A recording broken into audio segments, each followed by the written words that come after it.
ना आपने कराया। और जो आप कंपनी की बात करें ना, देखिए ये फौज को बदनाम करना बंद करें, खुदा खुदा का वास्ता। नहीं नहीं, एक सेकंड, मुझे पता ना, मैं मेरी बात सुने ना, टॉक शो ना बनाए।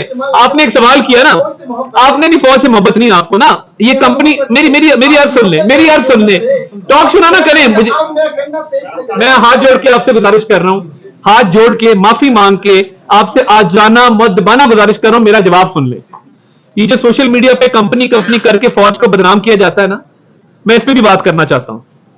रोज कंपनी ने ये कर दिया, कंपनी ने वो कर दिया। इसी कंपनी के बच्चे हैं जो सब जलाली परचम में लिपटे हुए घर आते हैं, और जिनकी माएं, पता होता है बच्चा शहीद हुआ है, परचम को चूमती हैं, आंखों से लगाती हैं। ये भी इस्लामाबाद में प्रोटेस्ट हुआ, ये जो दहशतगर्दी है इसके पीछे वर्दी है। भाई वर्दी वालों का क्या कसूर है? डॉलरी जंगे, अब आप अंदाजा करें कि बेवकूफ कैसे लोगों को बनाया जा रहा है। डॉलरी जंगे, आखिरी डॉलर मिलिट्री एड में पाकिस्तान कब आया था, मुझे आप बता दें। मुशर्रफ